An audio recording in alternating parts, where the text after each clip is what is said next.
밖에 없습니다. 우리의 입술로 우리의 삶으로 날마다 고백하며 살아갈 수 있는 우리 모두가 되게 하여 주옵소서. 예수님 이름으로 기도드립니다. 아멘. 오늘 말씀 같이 한번 따라가겠습니다. 예언과 방언 그리고 잠시만요. 예언과 방언 그리고 질서의 하나님.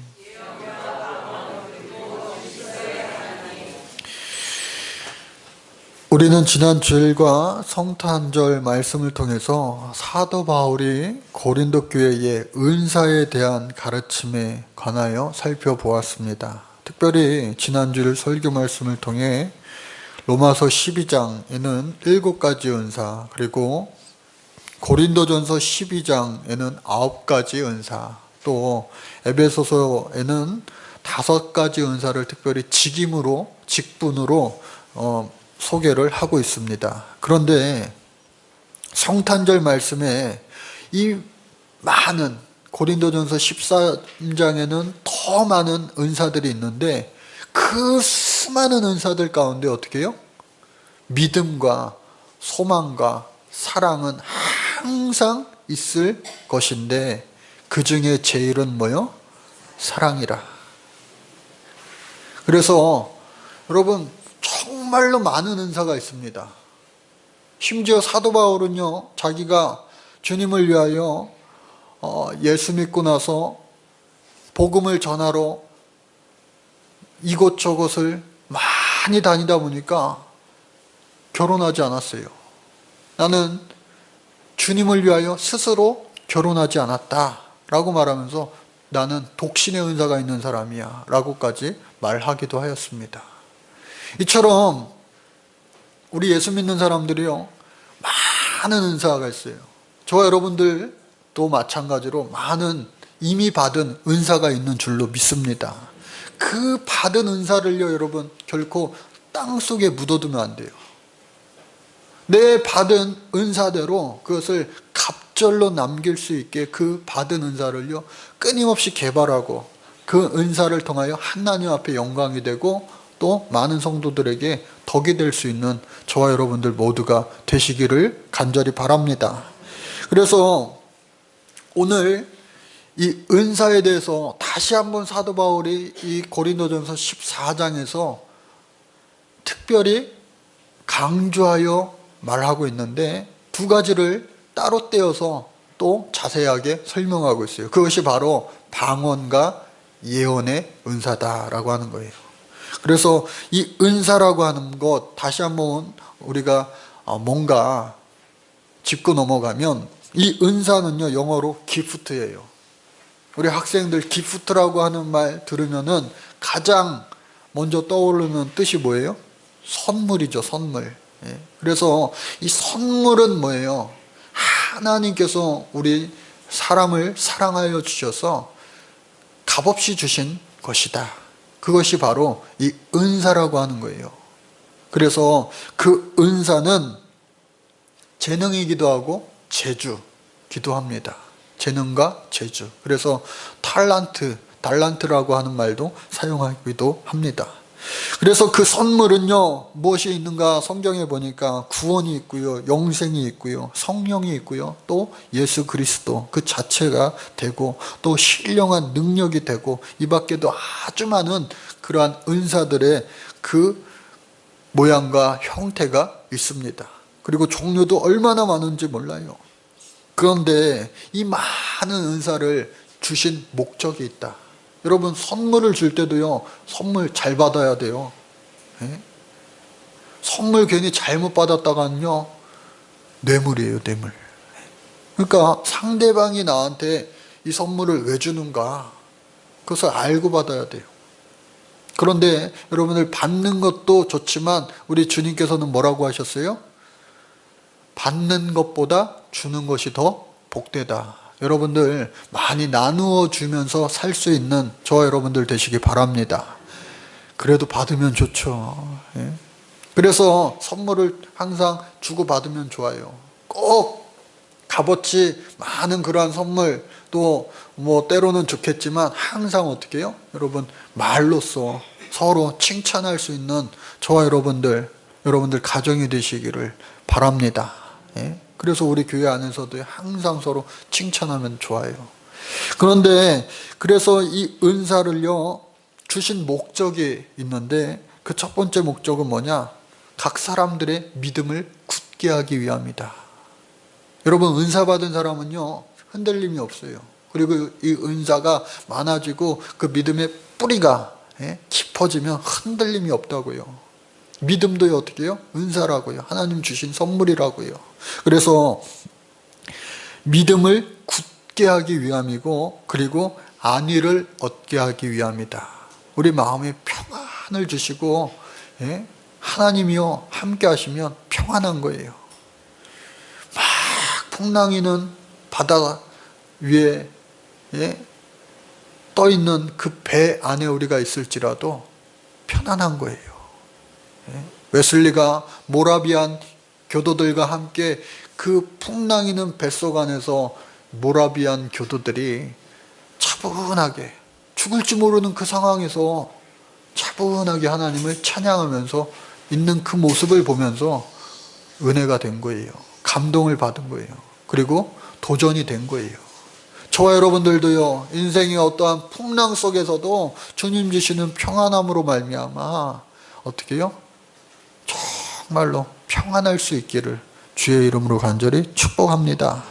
그리고요 그리스도를 증거하며 복음을 전하기 위하여다. 여러분, 은사를 통하여서 우리 하나님을, 복음을 전할 수가 있는 겁니다.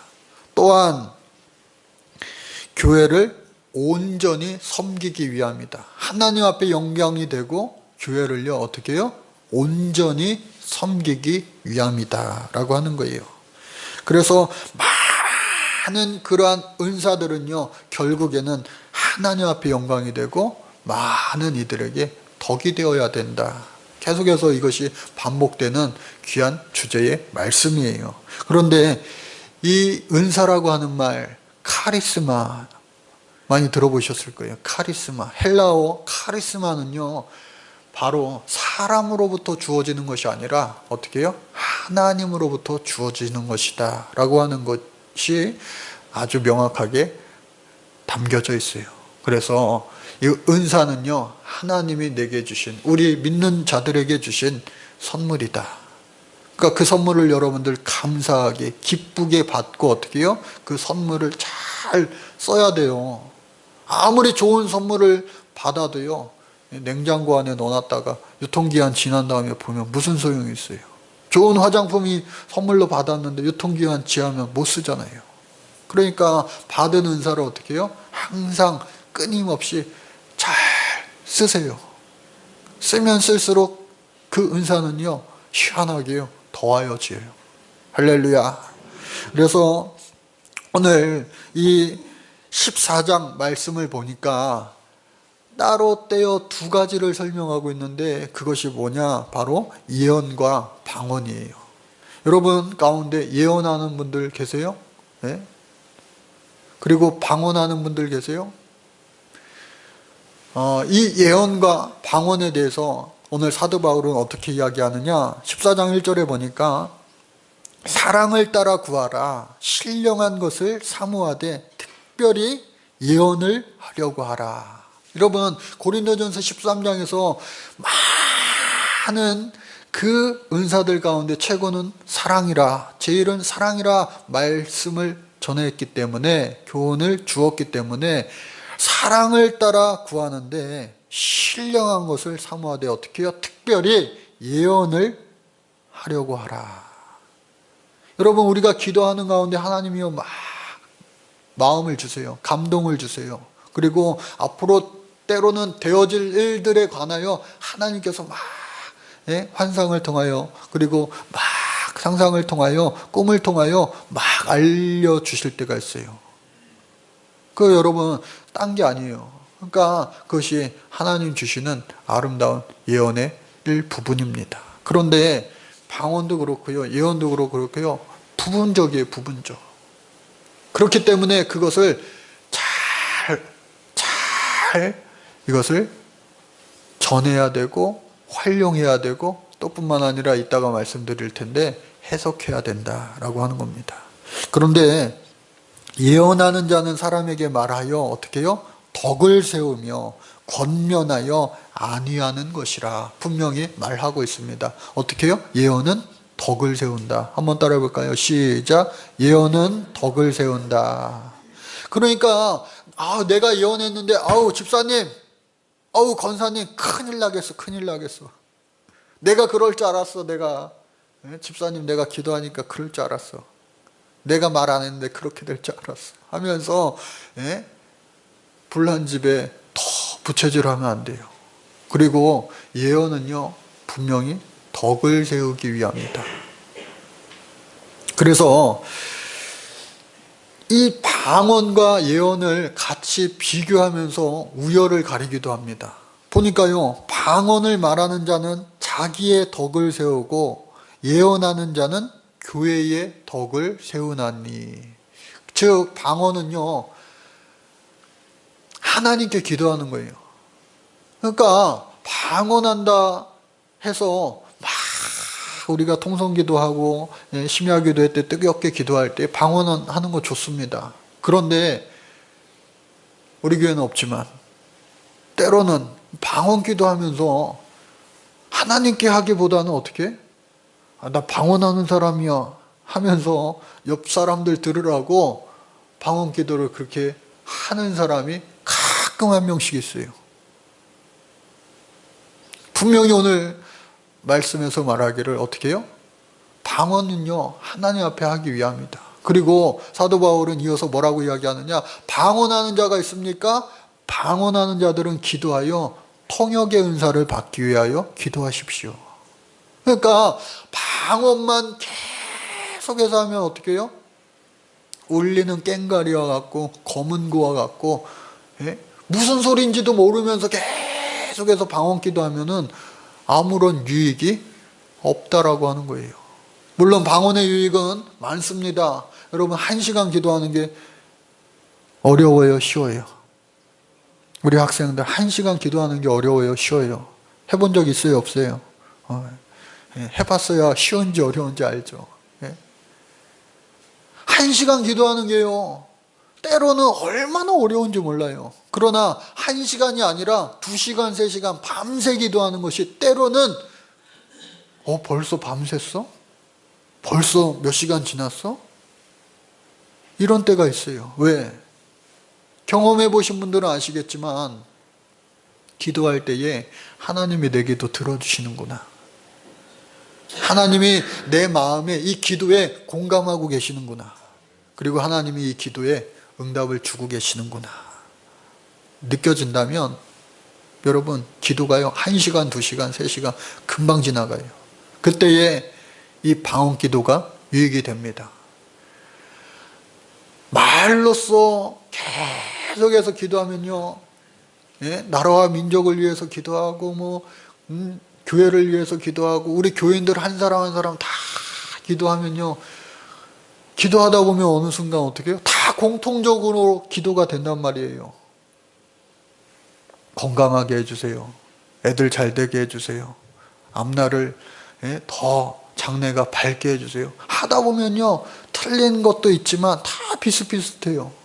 그러나 방언 기도하면요 시간 가는지 모르고 하나님과의 그 1대1의 대화가 더욱더 깊숙이 가능해질 수 있다라고 하는 거예요. 그래 여러분들 방언 받으신 분들은 꼭 통역의 은사도 받으시기 바랍니다.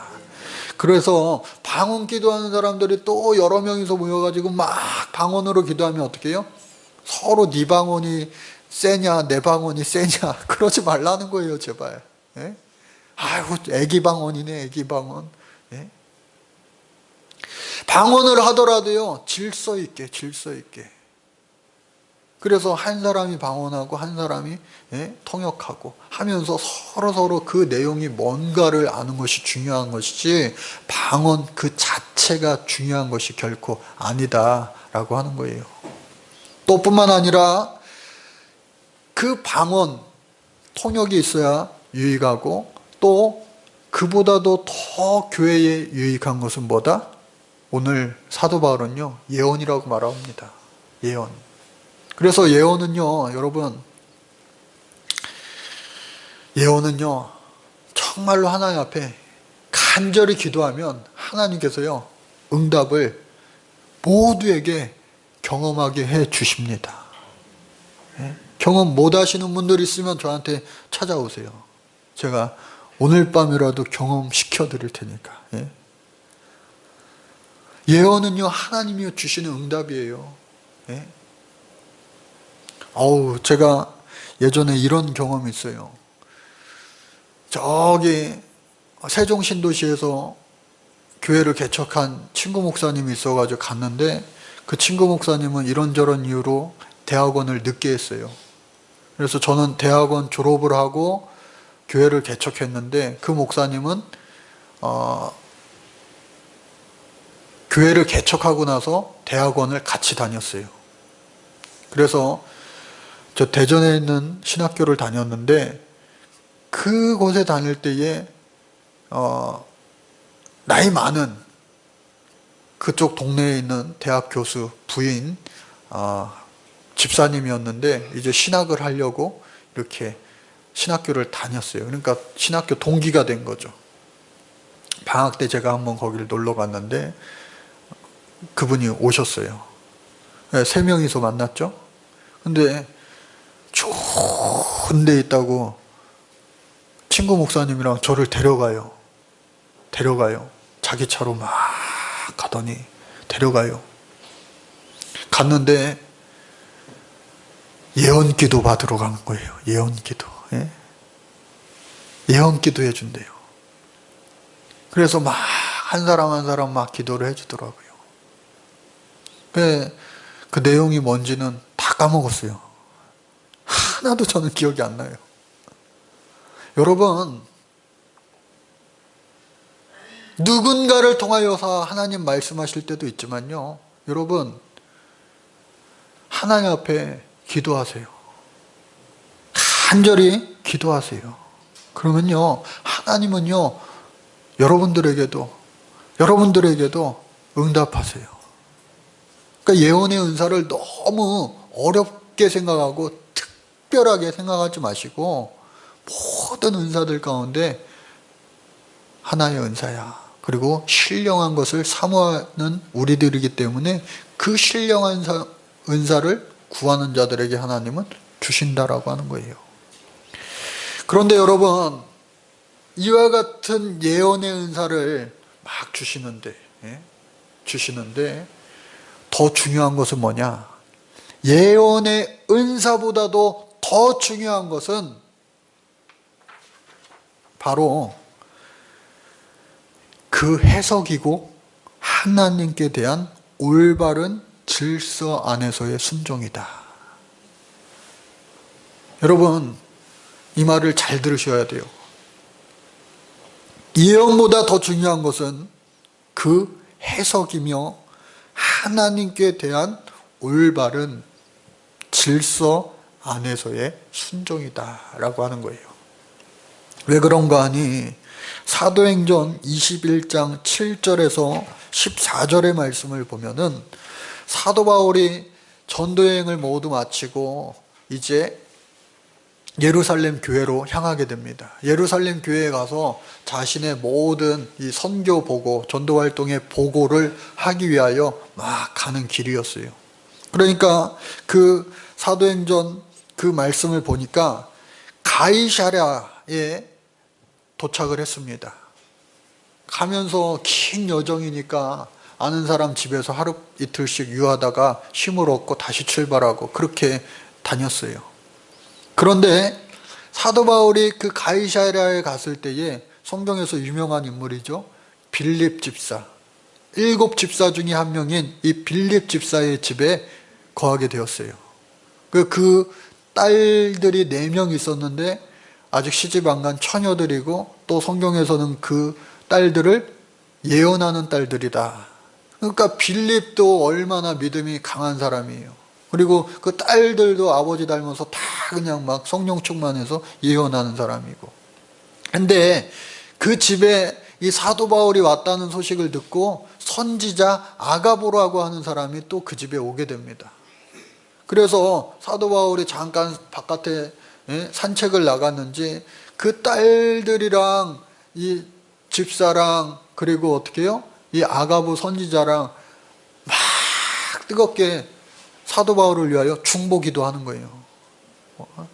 사도 바울을 위하여. 여러분들 저를 위하여서도 우리 목회자들을 위해서 중보기도 많이 하고 계시잖아요. 표정을 보면 하나하나 이제 다 나타나죠.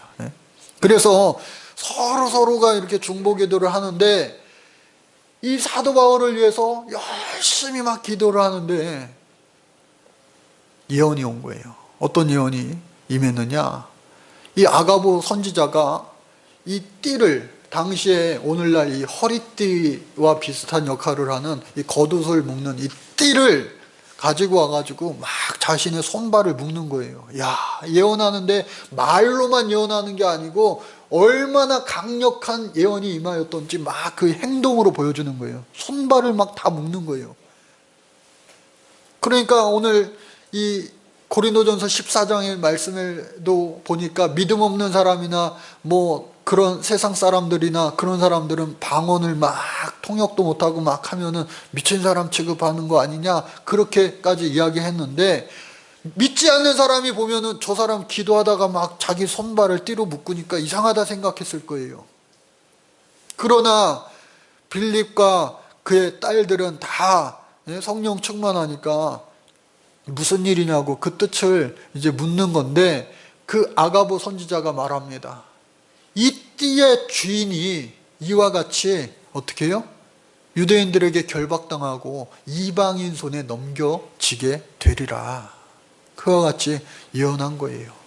그 예언이 틀린 예언입니까? 아주 정확한 예언입니까? 아주 정확한 예언이었어요. 그런데 아까 말씀드린 것처럼 그 예언의 내용보다도 더 중요한 것이 뭐냐? 그 내용의 해석이라는 말이죠. 분별의 영을 받아야 돼요, 여러분. 그래서 이 사도 바울이요, 산책 갔다가 들어왔어요. 그러니까 난리가 난 거예요. 가지 마세요, 가지 마세요. 예루살렘으로 지금 가고 있는 도중에 잠깐 여기서 쉬었다 가는 건데 가지 마세요, 가지 마세요. 가면은요 손발이 다 묶여가지고요 저 이방인들에게 넘겨진대요. 그러니 제발 가지 마세요 하면서 딸들이 또 얼마나 막 흥분해가지고 사랑하는 마음에 울고불고 막 난리가 났겠어요. 다 가지 말라고 하는데 어떻게 해요? 사도 바울은 분명히 말합니다. 뭐라고 말합니까? 13절에 보니까 바울이 대답하되 너희가 어찌하여 울어 내 마음을 상하게 하느냐. 나는 주 예수의 이름을 위하여 결박받을 뿐 아니라 예루살렘에서 죽을 것도 각오하였노라. 이처럼 여러분 어떻게 해요? 예언의 내용 틀린 게 하나도 없어요. 이대로 분명히 될 거를 알고 있어요. 그러나 사도 바울도 하나님이 그 예언을 알게 하셨어요. 그러나 가지 말라고 하는 것이 옳은 것이 아니라 사도 바울은 어떻게 해요? 더 정확하게 알고 있던 거죠. 내가 그럼에도 불구하고 나는 가야만 하리라. 때문에 14절 저가 사도 바울이 권함을 받지 아니함으로 우리가 주의 뜻대로 이루어지리다. 여러분, 사람의 생각보다요 늘 하나님의 생각을, 사람의 일보다 늘 하나님의 일을 생각하고 순종할 수 있는 저와 여러분들 되시기를 간절히 바랍니다. 예? 그래서 예수님도 마찬가지로 마태복음 16장 21절로 말씀을 보면은 자신의 이른바 순환을 예고하는 거예요. 내가 이제 장차 사람들에게 붙잡혀서 매맞고 막 찔리고 매달리고 결국 내가 죽게 될 거야. 제자들이 깜짝 놀랍니다. 아니 지금 한창 세상 말로 떠가지고 막 바쁘고 인기 많은데 사람들이 예수님만 나타나면 구름대처럼 몰려드는데 이게 무슨 말씀이냐고. 베드로가 한마디 거듭니다. 주여 그러한 일이 절대로 일어날지 않을 겁니다. 우리가 호위무소가 되어드릴게요. 절대로 예수님 걱정하지 마세요. 그러나 예수님께서는 또 말씀하십니다.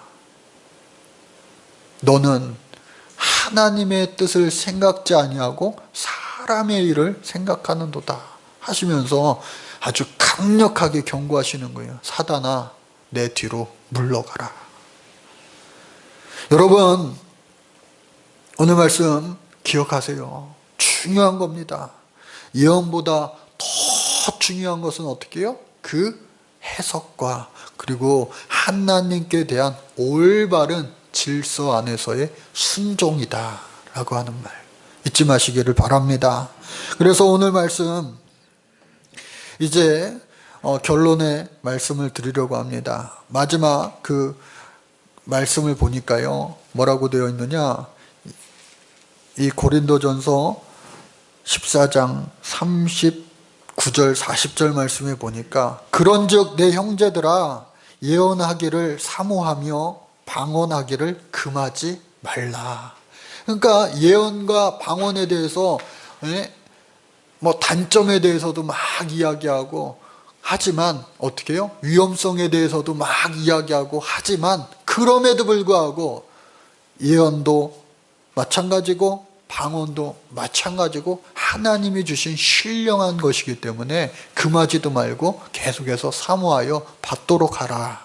그런데 40절 말씀이 더 중요해요. 뭐라고 되어 있어요? 모든 것을 적당하게 하고 질서대로 하라. 우리가 보는 지금 개역 한글판에는 이와 같이 모든 것을 적당하게 하고 질서대로 하라라고 되어 있지만 조금 더 개역 개정판을 보면 어떻게 되어 있느냐, 모든 것을 품위 있게 하고 질서 있게 하라라고 조금 더 명확하게 되어 있어요. 여러분, 충청도에 어느 목사님이 서울에서만 목회하다가 충청도에 가본 적이 없는 목사님이 충청도 시골로 목회하러 간 거예요. 여러분, 충청도 교인들이 얼마나 착하고 순박하고 목회자를 잘 섬기는지 정평이 나 있습니다. 근데 이 목사님이요, 가가지고 막 서울 사람들 급하잖아요. 그래서 급히 결정해야 될 일이 있어가지고 교회 중직들한테 막 물어봤어요. 그러니까 교회 중직들이 알았슈 그러는 거예요. 알았슈. 그래서 그러면은 다 목사님 마음대로 하세요. 위임을 했나 보다. 빨리 처리해야 되니까 그거를 이제 목사님이 딱 했어요. 근데 문제가 난 거예요. 목사님이 실수한 거예요. 그 교인들한테 가가지고 중직들한테 가가지고 아니 그때 알았슈 다 대답해 놓고서 왜 그때 나를 말리지 않았냐고. 그러니까 그분들이 뭐라고 그러세요? 우리가 언제 하라고 했슈? 알았다고 했슈? 알았다지그만 했죠. 그랬대요. 그게 무슨 말이에요? 여러분, 이 적당이라고 하는 말, 마지막 말씀에 이 적당이라고 하는 말 그냥 대충 하라는 거 아닙니다.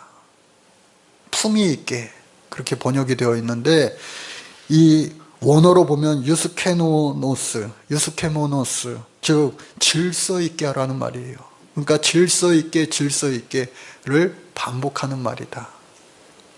오늘 말씀 제목 다시 한번 예언과 방언 그리고 질서의 하나님 잊지 마시고 받은 은사를요 마음껏 활용하시되 하나님께 분명히 영광이 되고 사람을 위한 것보다 먼저 하나님께 영광이 되고 그 다음에 이 주님의 몸된 교회에 덕이 될 수 있는 저와 여러분들의 받은 그 귀한 은사가 되시기를 주의 이름으로 축복합니다. 감사합니다. 주님, 저희들이 이 세상 살아갈 때 언제나 하나님 앞에 기뻐하며 감사하며 살게 하시고 또 받은 은사를 땅에 묻어두지 아니하고 하나님 나라를 위하여 또 주님의 몸된 교회를 위하여 또 교회의 담정을 뛰어넘어 저 이웃들을 위하여 땅끝까지 활용할 수 있는 우리 모두가 되게 하여 주옵소서. 예수님 이름으로 간절히 기도드립니다. 아멘.